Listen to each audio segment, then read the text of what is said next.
first working day of the month.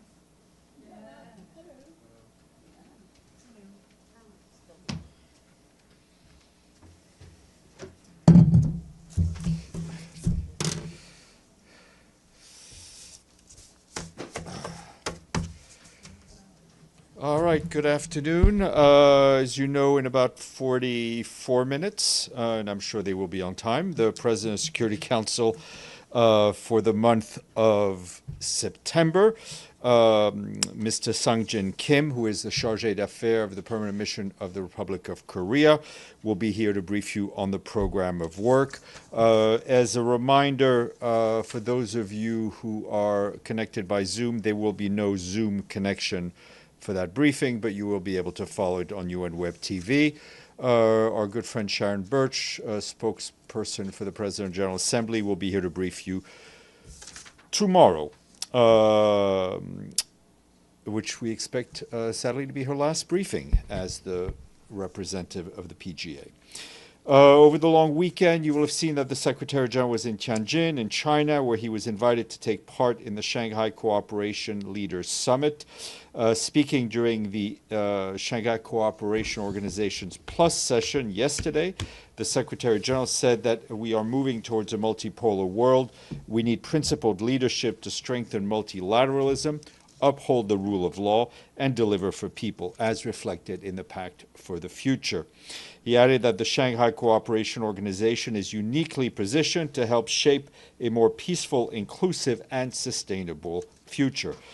Turning to the situation in Ukraine, the Secretary General told the leaders of the summit that it is past time for a ceasefire leading to a just, comprehensive, and sustainable peace in line with the UN Charter, international law, and relevant UN resolutions.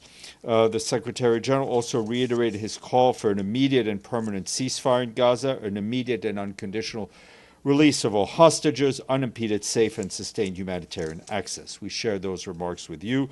While there, he had several bilateral meetings, including with the President of China, the Secretary General of the Shanghai Cooperation Council, the Prime Minister of Cambodia, and the President of Iran. You will have seen all those readouts that we shared with you during the weekend. He now arrived in Papua New Guinea. Earlier today, he met with the Governor General, Bob Bofeng Dade, as well as the Prime Minister, James Marape.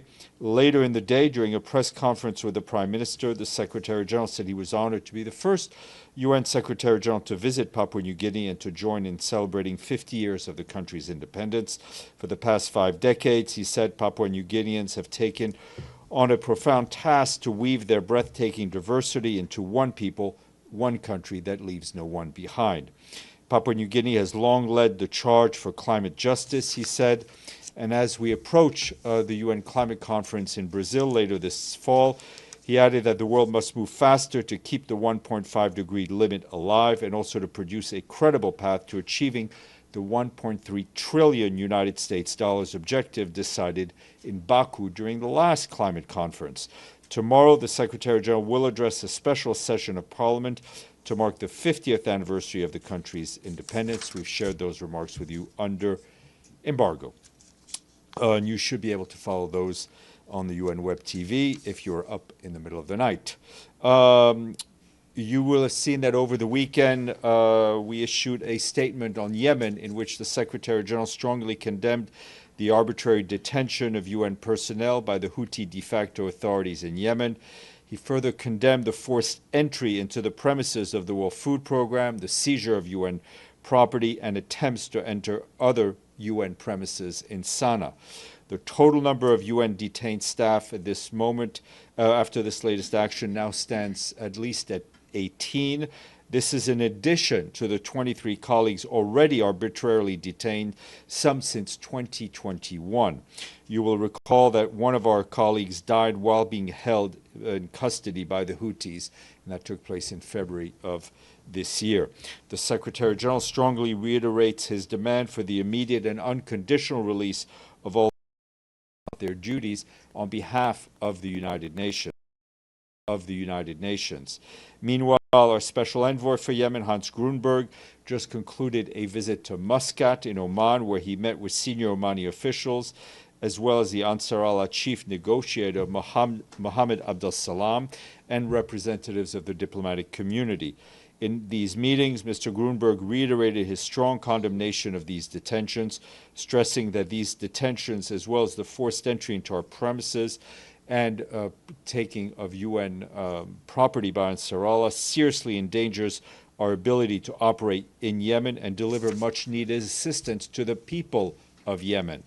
He also emphasized that these actions put all UN staff and operations at risk and underscored the fundamental obligations to respect and protect the safety of our colleagues. Mr. Grunberg also expressed his deep concern over the continuous cycle of hostilities between Ansar Allah and Israel and its repercussions inside Yemen and for the wider region. Turning to Afghanistan, you will have also seen over the weekend we issued a statement which the Secretary General said he is deeply saddened by the devastating loss of life caused by the Sunday's earthquake in the eastern Nangarhar province in Afghanistan. He expressed his solidarity with the people of Afghanistan, extended his sincere condolences to the families and victims, and wished a speedy recovery to those injured. He also said the UN in Afghanistan will spare no efforts to assist people, but noted that current humanitarian funding is insufficient to address the needs. He called for additional resources to be urgently dispatched to respond to the tragedy and crisis at hand. On the ground, our humanitarian colleagues tell us that preliminary reports from the de facto authorities now indicate at least 1,400 people have been killed and more than 3,100 injured. Casualty figures are expected to rise further as search and rescue teams reach affected areas. We have dispatched at least 25 assessment teams to the region to assess the situation. We're already supporting the response by deploying critical items to areas that can be reached. For example, our colleagues at UNHCR, the UN Refugee Agency, are deploying pre-positioned essential relief items from stockpiles in Kabul. That includes tents, that also includes blankets and solar lamps.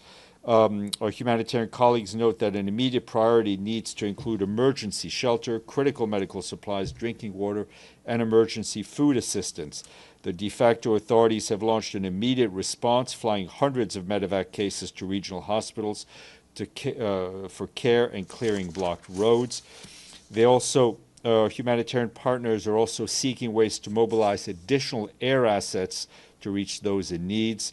Shelter material and medical supplies are running low, and the current funding is insufficient to address all needs, as we've been saying. Our emergency relief coordinator, Tom Fletcher, called for the international community's support to scale up emergency relief efforts. We and our partners are developing an emergency appeal, and we'll keep you posted. Yesterday, the Deputy Emergency Relief Coordinator, Joyce Masuya, released $5 million from the Central Emergency Response Fund to help kickstart our response, and that will be matched by $5 million from the Afghan Humanitarian Fund. Our colleagues note that the earthquake has added death and destruction to a country already facing multiple crises, including severe drought and a return of millions of Afghans from neighboring countries. Our UNHCR colleagues also report that a number of the victims had recently returned from Pakistan, where they had been forcibly returned to Afghanistan. Turning to the situation in Gaza, the Office for the Coordination of Humanitarian Affairs warns that military activities continue in and around Gaza City, but also in the south, taking a heavy toll on civilians, including deaths, injuries, and further displacement. Our colleagues report that people continue to flee, mainly towards the coast, and since August 14th, our partners monitoring population movements have recorded more than 76,000 new displacements. More than 23,000 of these movements were from northern to southern Gaza. Most of the remaining displacement was within Gaza Governorate. OCHA also says that coastal areas in the city are already extremely crowded with tents, forcing some of those fleeing Gaza City to move north to coastal areas near Zikim, although those areas are under displacement orders. Meanwhile, there continues to be daily reports of malnutrition-related deaths in Gaza. Our colleagues from the World Food Program say the situation continues to deteriorate, noting that families without able-bodied members face the highest risk of severe malnutrition. For this reason, last Tuesday, WFP resumed the distribution of digital vouchers following a 5-month pause and have so far reached 22,500 people, prioritizing vulnerable groups, including people with disabilities and female-headed households. We and our partners are also continuing to transport food and other medical supplies to and from the crossings, but the current situations on the ground have not yet allowed us to resume community-based distribution. WFP said violence among crowds and convoys make organized distribution nearly impossible to put civilians and staff at risk. Adding to these difficulties are congestion at entry points and supply shortages. Only a ceasefire will ensure the necessary conditions for a massive response to prevent famine spreading further. During the previous ceasefire, as you know, we reached nearly every single person in the Gaza Strip with life-saving aid, and we can do this again. Meanwhile, OCHA reports the movement of humanitarian teams inside Gaza remains heavily restricted. Between Friday and Monday, about 1 in 3 planned missions were either impeded or outright denied by Israeli authorities. That's 12 out of 37 movements that we coordinate with them. As a result, many missions couldn't be completed. Restrictions also impact the pipeline before it reaches Gaza. Our colleagues leading on logistics say that strict physical inspections by Israeli authorities continue to significantly delay aid clearance at Ashdod port. Meanwhile, yes, I'll leave it at that. Turning to Sudan, first of all, we have a new humanitarian coordinator and resident coordinator for Sudan, and that is Denise Brown, who you will have remembered not too long ago was our resident humanitarian coordinator in Ukraine. She comes to us with quite a lot of experience, as you know, and we congratulate and welcome her. In terms of Sudan, the Office of the Coordination of Humanitarian Affairs is deeply concerned by reports of the devastating landslide that struck Tarsin village in the Jebel Mara region on the border of Central and South Darfur states. That apparently took place on the 31st of August, and that came after days of very heavy rainfall. According to our humanitarian partners, it is difficult to assess the full scale of the incident or confirm the exact death toll, as the impacted area is extremely hard to reach. Preliminary reports from local sources estimate the death toll to be about 1,000 people. Our humanitarian partners, though, have reported significantly lower numbers. An interagency assessment will seek to provide verified figures in the coming days. In a message of condolences and solidarity, our acting humanitarian coordinator in Sudan, Luca Renda, today said we and our humanitarian partners are mobilizing to provide support to people impacted by the landslide. OCHA is also coordinated with our partners in the areas to assess needs and mount a response. Although Jebel Mara is one of Sudan's most remote and inaccessible regions, it is hosting people displaced by the ongoing conflict in other parts of the country, including those who fled North Darfur state. Our humanitarian partners also note that heavy rains have caused widespread damage and displacement elsewhere in Sudan. In Gadaref state, more than 300 people were displaced over the weekend when floods hit Bazora and Abu Nal villages. That's what the International Organization for Migration is telling us. In South Darfur, torrential rains displaced 750 people in Safia and destroyed more than 100 homes on August 31st. Impacted communities urgently need humanitarian assistance, including water, sanitation, hygiene services, emergency shelter, and many household items. Meanwhile, our humanitarian colleagues are also gravely concerned by the humanitarian situation in El Fasher. Continued shelling has reportedly killed at least 7 civilians and wounding more than 70 others in recent days. The absence of safe passage for those wishing to flee the violence continues to trap civilians in the besieged city. Recent satellite image reportedly shows more than 30 kilometers of earthen walls surrounded the city, further restricting the movement of civilians.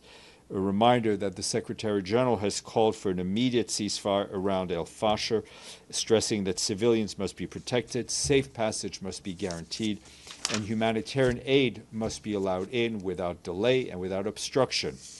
And our colleagues at the UN Humanitarian Air Service, which, as you know, is operated by the World Food Program, tells us they had to end their fixed-wing air service in Nigeria last week due to lack of funding. For 9 years, the service has transported humanitarian staff, medical supplies, and critical cargo to and from the epicenter of the crisis in Borno and Yobe states, in a country that has experienced unending conflict for the past 16 years of conflict.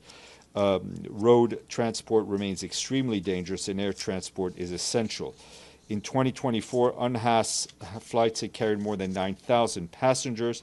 Already this year, 4,500 humanitarian staff had relied on the service to reach affected areas. UNHAS cannot continue without funding. $5.4 million is needed to remain operational for the next 6 months. Without this funding, the humanitarian response in the Northeast risks being cut off from the very people it needs to serve. Bear with me, a couple more notes. Turning to Myanmar, a report published today by the UN Human Rights Office shows that between 2021 military coup and August 20th of this year, credible sources have verified the killings of some 7,100 people by the military. According to the report, a third of them were women and children. Human Rights Office adds that at least 29,560 people have been arrested on political grounds.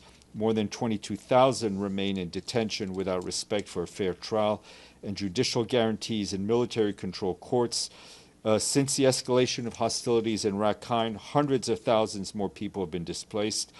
The UN, we estimate that some 150,000 Rohingyas have fled to Bangladesh since November of 2023, joining nearly 1 million refugees already staying there.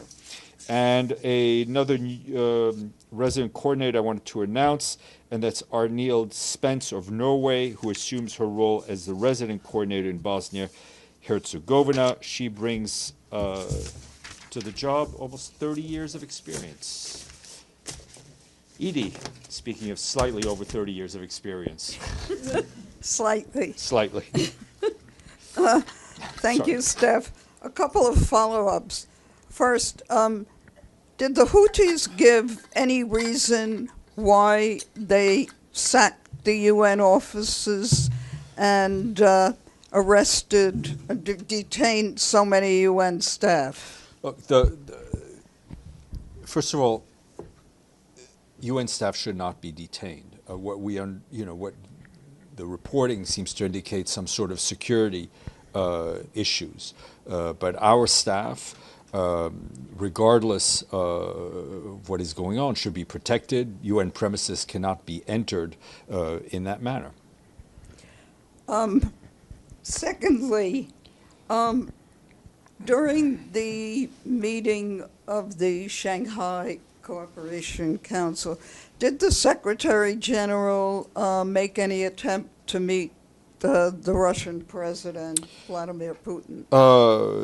There was no specific bilateral setup. And thirdly, there are rumors floating around that because of the Trump administration's ban on Palestinians, including President Abbas, from coming to the high-level General Assembly meeting at the end of the month, that the UN might move either the meeting or the high-level segment on a two-state solution to Geneva. Look, I have nothing to share with you officially. I mean, rumors are rumors, but obviously I think that the participation of a senior Palestinian delegation to that conference seems to me essential for the topic that will be discussed. Deji. Yes, a follow-up on that question. Has the UN reached out for U.S. government to a further clarification of this policy? I know we are reaching our colleagues are reaching out to the State Department. I don't have an update on the contacts as of yet. Okay. During the Secretary General's meeting with the Iranian president in Tianjin, we all read the note. But have they talked about recent development of the imposing of sanctions by European countries? Look, the discussion was focused on regional developments, obviously on the nuclear issues, but I'm not going to give you more detail than what was in the readout.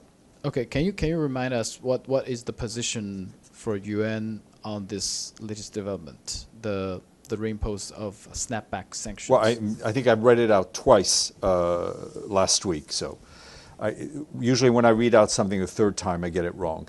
Abdelhamid, then Michelle. Sorry. Thank you, Steph.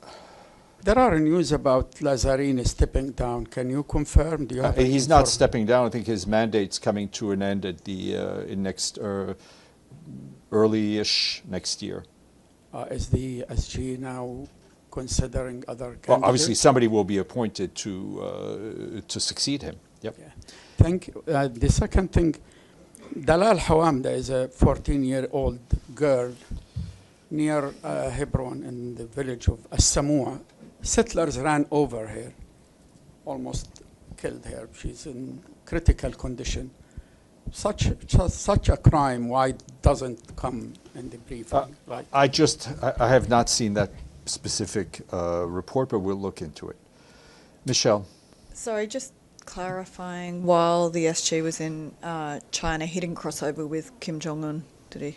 No, they were not there in China at the same time. Sorry, Linda, and then we'll go. Thank you, Steph. Apropos of Yemen, what is the UN's role? Can you just shed some light in terms of what the UN's role is in the non-Houthi controlled areas of Yemen where, well, I mean, the UN's role is primarily, in Yemen, is probably humanitarian, a country where people, regardless of where they live, face tremendous humanitarian challenges. So there's a big presence in the south, the east, the other parts of the country as well? Yep. Thank you. Zara.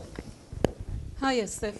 Iran, Russia, and China, in a letter to the Security Council and the Secretary General, have stated that the attempt by the 3 European countries to trigger the snapback mechanism violates the provision of the JCPOA and Resolution 2231 as the dispute resolution mechanism under JCPOA haven't yet been fully exhausted. They have called for the move to be considered null and void. What is the Secretary General's position on this matter? Well, that will be an issue for the Security Council to decide. This, as you know, the UN is not a party to the JCPOA. The Secretary General's message is for Iran and for the countries parties to JCPOA to use this window of opportunity to intensify their diplomacy. Yes, please. A follow-up on Shanghai Cooperation Organization Summit.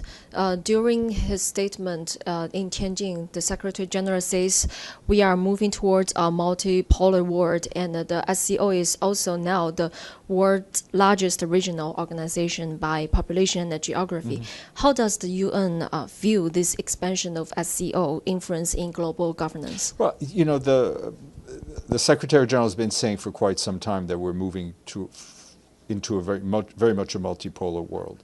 He has also very publicly said that it is important for the UN to work with the various groupings that we are seeing, whether it's the SCO, the G20, CARICOM, I mean, all of the African Union. This is all part of the kind of the layered multilateralism that the Secretary General often speaks about.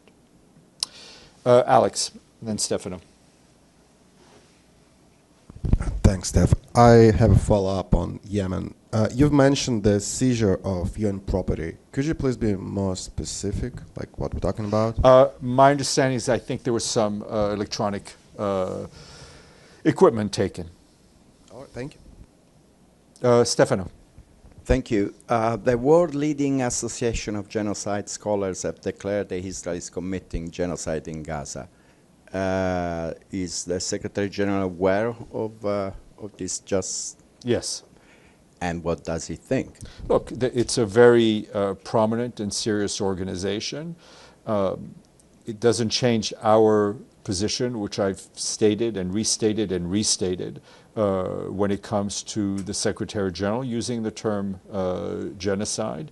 This doesn't stop us almost every single day in condemning and decrying what we are seeing taking place in Gaza. And then another question. Apparently France has put its hospital on alert for a war that could start by March 2026. Is the Secretary General aware of this? I have no clue what you're talking about, Stefano, but I'm happy to look into it. Deji. Yeah, just a very quick question. Do we know the nationals of those who detained in Yemen? They are local staff, national staff. They are national staff. There is an additional person who is an international who which would bring us to 19, who we hope will be released today, if not already done so. But whether national or international, they should all be released immediately. Okay, I'm sure our friends from the Republic of Korea will be here in 17 minutes, 18 minutes?